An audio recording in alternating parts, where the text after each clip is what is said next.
Class, Cheryl here. I wanted to jump back a little bit. I know you've already done one crisis communications discussion, but I want to go back and talk about what issues management is versus crisis management. This is a little bit long, so I'll rush through it a little bit so that you don't have too much. You don't have to go through it too much. Issues management and crisis management fall into the same category in that they need addressing, but they tend to be different in urgency more than anything. So let's look at what a crisis is versus an issue. An issue is something within your company that you could manage. It hasn't just appeared. It's not an accident. It's not an emergency, but it's something that you have to manage. It might be your profits are down. It might be you're having supply issues, so you can't deliver the way you'd like to. It might be that there's some kind of trend going on that is forcing your company to make a shift. It might be that you found a defect in your product, but it hasn't necessarily gone public yet. So you can manage that issue.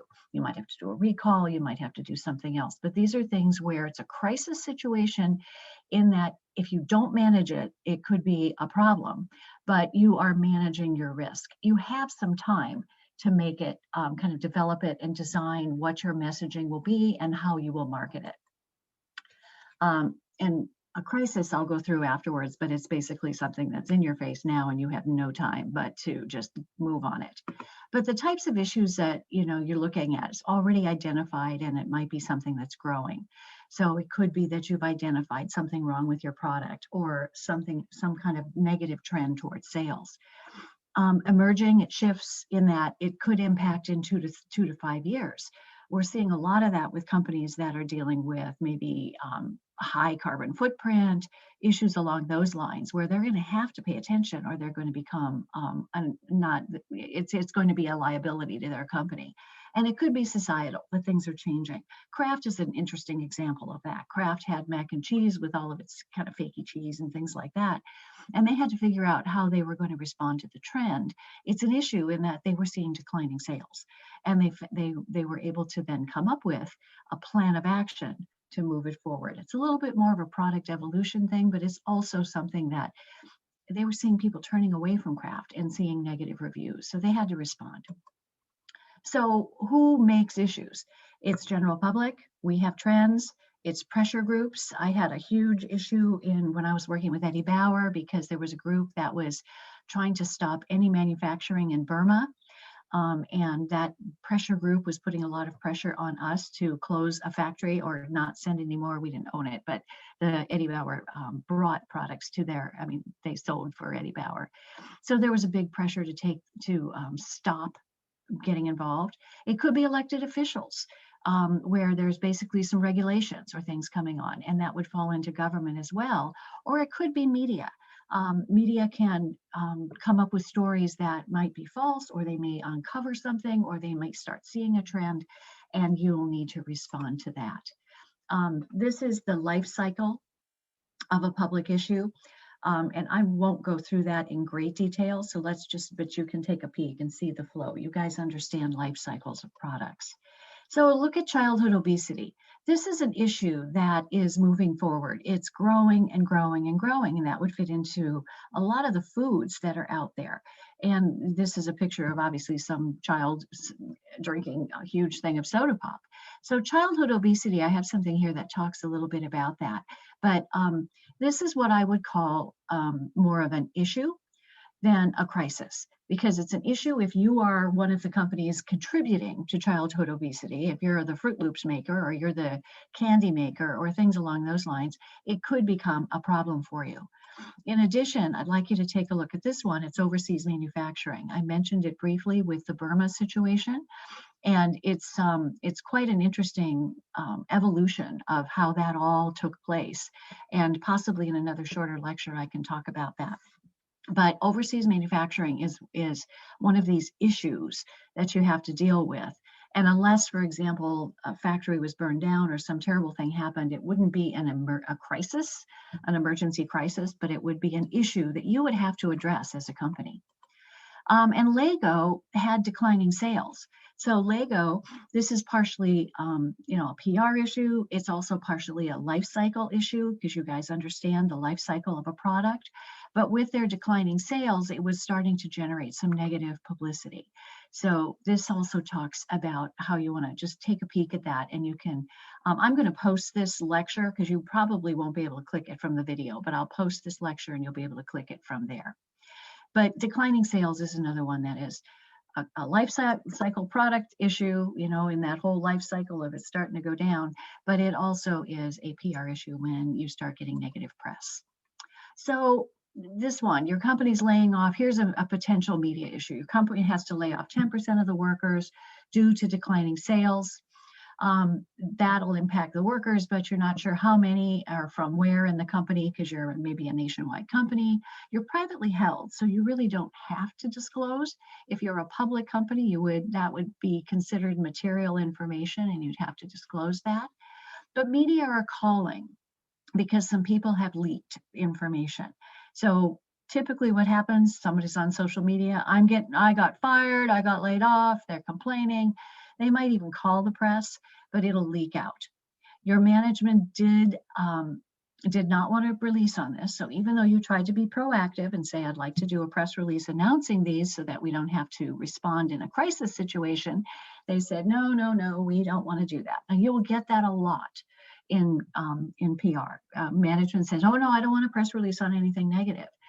But if you notice anything, what that does is it means that you're not managing it anymore. You're now allowing it to go out and hope that nobody sees it. And it puts you into then a crisis situation.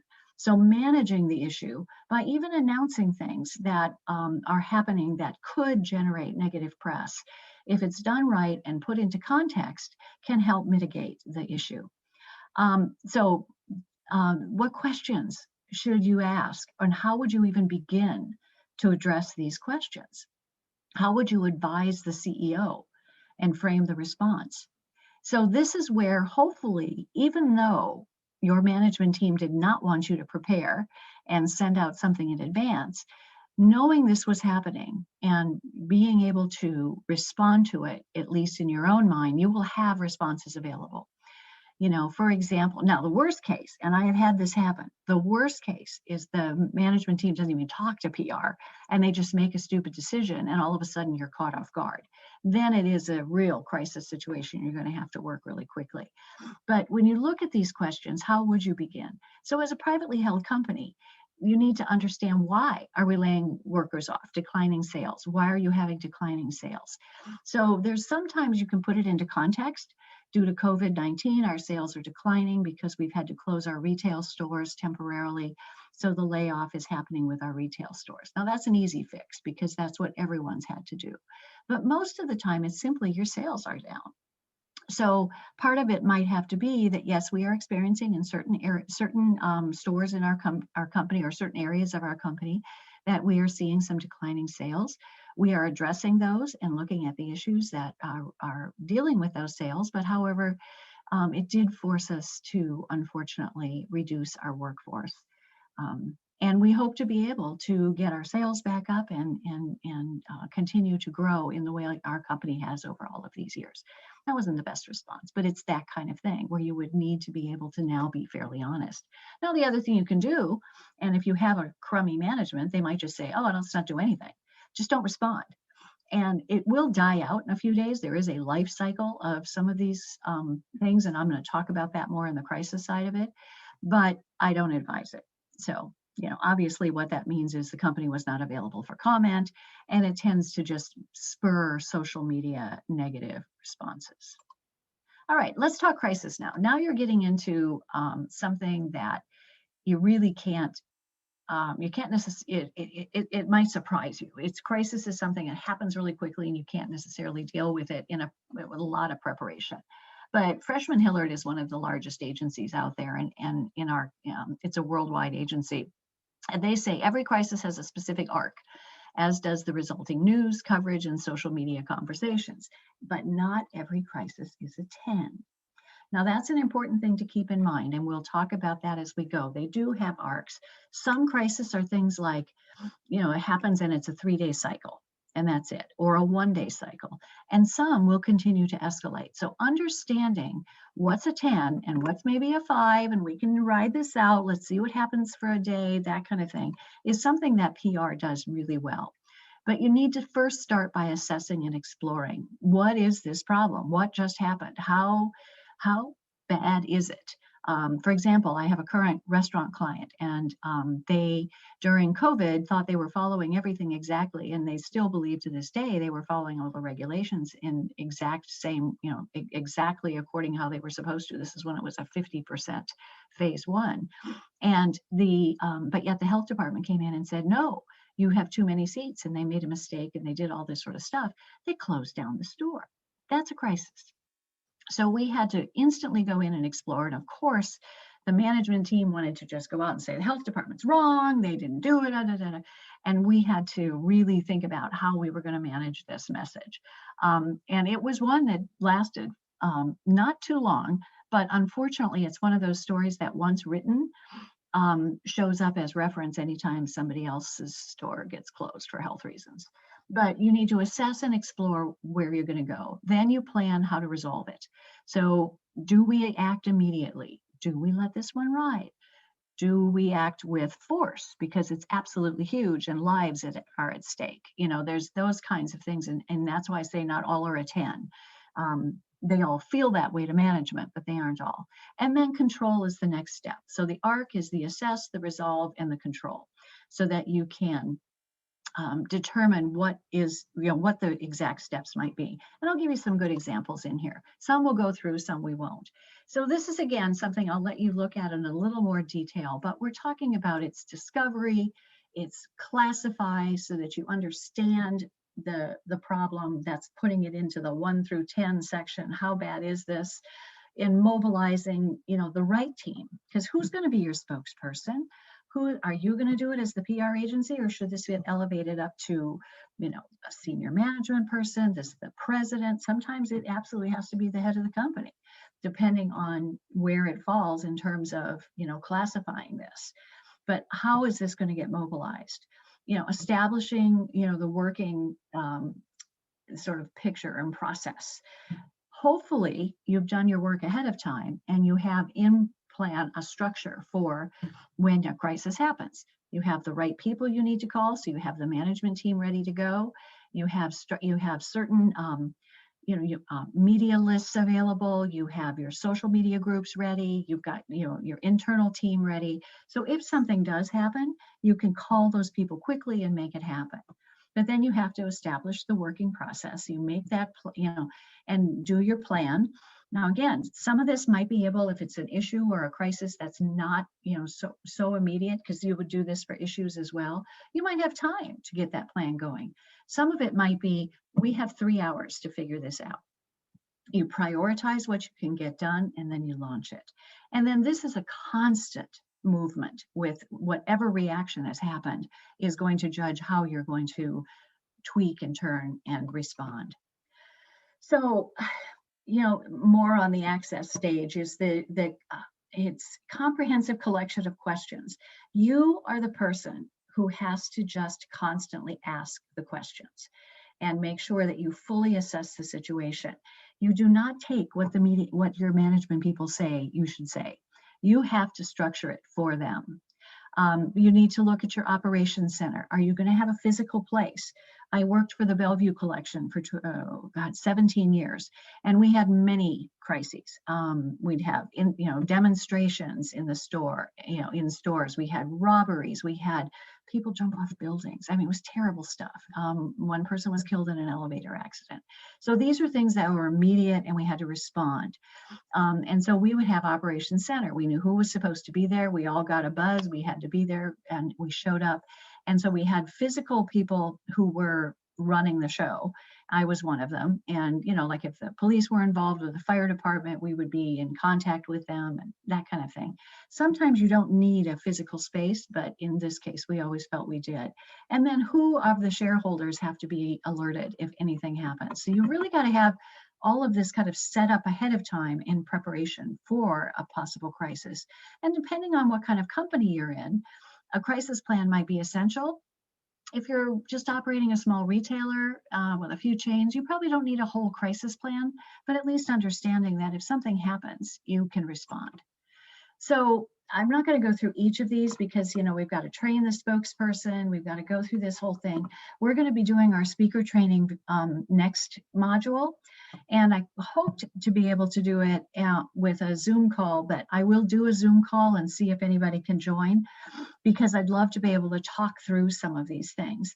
But basically, it's this whole thing of going through the messaging all the way through to identifying and training spokespeople. You never put anybody out there who doesn't know what they could say and anticipate the questions, and those questions have been thoroughly vetted. And then issue a public statement. So sometimes that's not going to be enough. There's going to be more that needs to be done. An initial public statement might be there, but it might be that you're going to have to have, a press conference is kind of the worst one you'd have to have, because that exposes the spokesperson. But you see that, of course, the police department and fire department do it all the time with the shootings and that kind of thing. Those sort of press conferences. On occasion, you've had to have business leaders stand up and do a press statement and do a press conference because of something that's gone wrong. There's just a number of ways you can do it. So control factor, basically, I'm going to, so with this, I'm going to have to put my glasses on for this to be able to see because it's too small. Drive constant communication is your number one area of that's internal, it's external, it's getting with everybody, it's looking at your social channels. You need to constantly be looking at those. Integrate your outreach channels with your paid, earned, shared, and owned. Your website should be one of the very first things, and of course, social. And this is the one that's hard sometimes for people, is to monitor and modify, because those messages have to adjust according to responses. And update your playbook, which is basically your plan of attack, and evaluate your responses so that you can see where you want to move on this. Let's look at a couple of examples. Target had a big IT breach. This is a little bit old, but it's a good example of how you can read about it here. But it was customer exposure for all of their credit card information and so forth. And it was 110 million customers. So this is what you call a crisis. So Target issues a statement the following day and posted a video with more details on their website. And the company apologized, explained how the hack had happened, and offered free credit monitoring for their people. Okay, that was not a bad response. And at least, a statement saying, I'm sorry this happened. It seemed to have been a fault of our systems. We thought we had this under control, but we want to make sure that nobody is compromised here. So we'll offer the free credit monitoring to be sure that this is not an issue. Okay. Unfortunately, there were some problems with their response. First, the response, they responded before officials were fully aware of the scope of the problem. This is where you have to have patience. This is where you can't just jump in and say, oh, I'm so sorry we did this and here's what happened and boom. You've got to have all the facts. If you don't know what the entire scope of the problem, you're going to get questions you can't answer. So how are you resolving the issue? What kind of IT securities are you adding? What's new that's going to make us confident that we can shop at without losing our identification anymore? They didn't have all those responses. So they had to walk back some of their statements, which makes them look so uncredible. Why would you trust somebody if they make a statement and then they have to come back and say, actually, that wasn't what we meant. So that's some of the problems. And so the eyes of the consumer were very suspicious on this one. So second, they posted the message from the CEO to their website, then realized it wasn't garnering any views. Nobody was on there. It's because the customers were taking it to social. So understanding where to post things, making sure that there's a link back. You guys are smart enough because you're in this business, you know it after all of these courses you've had on social media. The last thing you're going to do is just post something on a website and not bother to ask, to promote it. So it was important for them to do that. Let's talk Volkswagen. This is another one that was a pretty nasty scandal. This was a hard one because this was not only were they violating the Clean Air Act, they knew it and they were hiding it. We didn't know that at first, but that came out through it, is that they really violated customers' trust. Customers thought they were buying cars that seemed to be more environmentally friendly when Volkswagen actually tweaked and falsified their tests. So this one actually almost took down the company. The company handled the scandal so badly, it just kept getting worse and worse and worse. And here's articles that will help, this New York Times article that will define that for you more. And it just seemed contrary to previous statements, and they kept shifting and hiding. And clearly they were guilty of falsifying testing results and lying to their customers. So basically, they just made mistake after mistake after mistake. And all the while, consumers reported that the company seemed to be handling the crisis in a dishonest way. Now, that's not something you want to hear. So what should they have done? They could have been upfront and honest. Now, that's a hard one. When you've been lying to your customers and you have to say, I'm sorry, we've been falsifying our records. You're not going to say that. You're going to say, it appears that we have not been upfront. But you've got to keep your responses consistent. You can modify and change slightly, but everything should always be with an empathetic, or, I put in apologetic, but you don't always have to apologize. In this case, they had to apologize. In cases where it wasn't your fault, you don't need to apologize. You need to empathize. You need to support. You need to show people that, we're here for you. In the case of Target, it was partly their fault because they did not have the proper security. In the case of this was a pure lying. So, and then they had to do some reimbursement, and then demonstrate their commitment for the future. So they actually, heads rolled. There were people that lost their jobs over this one. Southwest Airlines also had some issues. So right in their busy summer season, they were suddenly struck with a wide-reaching technology failure. Their site was down for 12 hours. It was unbelievable what happened. People went crazy. But they did several things right in their social media response. They apologized profusely for the inconvenience. They admitted fault because they apparently had issues with their website they should have been able to spot, and continually posted updates. But the Southwest team seemed, they made use of photos and videos. I think the thing that made it work for them is they didn't just put out one statement and say, okay, done. They used social media to the best of their ability, and they were constantly talking to their customers and giving their customers an outlet through social media. Nothing's worse than not having, an understanding of what's going on. Communication is power. And when you communicate with your customer, even if it's, here's where we are so far and things are coming up and, that kind of thing, even if it's just an update, it makes them feel powerful. Just think about going back to an airline, as this one is. If you're sitting on, how many times have you had to sit at the tarmac waiting and waiting and waiting and wondering what's going on? And they say, well, we have a mechanical issue, we'll get back to you. And they don't get back to you for an hour. If this is not the way you communicate with people. You have to have a regular and ongoing, hey, here's what's going on, we're moving forward, we think we spot the problem, give us a few more minutes, anything to help give people information. So unfortunately, the onslaught of customer service requests and complaints overwhelmed the company. The social media team and IT, they just had problem after problem after problem. But that such a crisis they seem to forget that it was going to have impact on their social channels, even Instagram. So they failed to post an apology or acknowledgement of the situation on their Instagram account. They did some things right, but then they did several things wrong. So there are, again, there's a link here that talks about this failure in more detail, which might help. So, but there are some really good success stories. So I want you to look at these 5 success stories, and I won't take time in the video, just go to the PDF I post and look at those to get a sense of what really can be done right. So the number one thing is just prepare.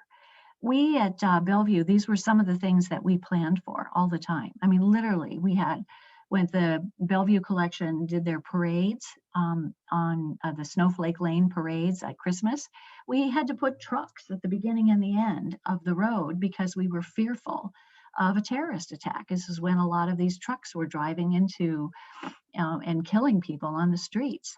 So you have to prepare for a lot of these things. Sorry. But these were some of the things we had to look for. Product failure was not so much for the Bellevue collection, but they did have sort of a product failure in that one time they had an escalator fail and a little girl got her foot hurt. Not seriously, thank goodness, but it was one of those. Economic is a big deal for them. So these were some of the things we had to think about. So when you have identified at least what could go wrong, you can start getting some responses in your head. You can start thinking through what these might be. Now, this is a luxury that a lot of companies don't really do very often, and that is to, make sure that they are prepared for these things. But it really is important. If nothing else, you should at least know who you should talk to at the police and fire department if something goes wrong. But actions have, to fit the whole situation too. A plan that matches response modules to scenarios is really important. For example, shooter on site. That's an immediate lockdown. That's immediate police. That's immediate get out of the way and let the police do what they want and make sure you have communicated with people. A protest is something that you might need some security, but if it's not deemed to be a violent protest and it's simply going to be a protest, you might want to allow it. We had a situation with Black Lives Matter right at the very beginning when that was a more new thing, and they would do laydowns, go into places and just lie down. And we made a very strong decision with security that we were not going to stop them. And again, so what that ended up doing is they did their demonstration. It was about a half an hour of them being right in the middle of Bellevue Square and demonstrating, and they demonstrated peacefully, and they got up and they left. And so they were able to make their point without us responding in some kind of negative way, saying, you can't do this, get out, which would have caused a lot of negative press. So thinking about, how you're going to respond to these things, sometimes it isn't always quick to apologize or quick to kick them out or, oh my God, we did this wrong. You have to really assess these situations and work through them in a very, very thoughtful way. Understanding your chain of command. We've talked a little bit about that. Command central, having a central command. Understanding all your clear communication channels. Again, spend a little more time with these on the PDF if you want. I don't want to, but those are all, what are your channels that you need to go to? Dust off your plan regularly. We would look at that, I think annually, we would look at our crisis plan. And whenever we had a crisis, which unfortunately was at least annually, we would update the plan based on what our experience was with that particular crisis. And then this is the post-crisis review I was just talking about. So that is something that one would do as well. So anyway, this is another one where I can have you just take a look. This has some templates on coming up with crisis communications plans. So I hope this has been helpful. I'm sorry it was a little bit long, but crisis is something that PR people have to, they have to manage. They have to understand it. They have to be able to respond to it. It is our job to make it work, to save the company. I mean, literally, Volkswagen almost went under with their particular crisis. Southwest still has people who are angry with them for things. Do you remember when, I think it was United Airlines, kicked a guy off the plane, and we saw this video of him kicking and screaming, and they actually hurt him getting it off the plane simply because they wanted to give that seat to one of their flight attendants. It was nuts. And people will remember that. These are the kinds of crises that don't go away. So, and that's a typical one was out of your control. You had a stupid employee do something. And so because that, they did that, you as a PR person have to clean up the mess. And there's another one that's kind of an interesting one that isn't always a crisis, but it's how do I chase the boss?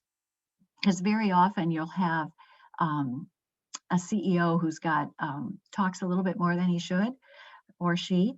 In my case, it was two he's. And I was always worried when they were going to go out to an association meeting or a group of other people and just start talking, that they would leak the news. So, we had to chase statements all the time with, yes, we are planning on launching a new line. We're not quite prepared for that yet, but of course they were so excited about it, they launched it early. So there's a lot of those kinds of things that, it's not a 10, it's really a 1, but it screwed up maybe your strategy. And so you might have to adjust your strategy a little bit for how you're going to launch something because, gosh, they let it out. So there's just a lot of stuff that fall into, you know, issues, emergency, crisis. I hope that you don't have to handle too many of them because they're usually pretty sad, but boy, they're probably the biggest challenge of any PR agency. Anyway, I hope this is helpful. Thank you.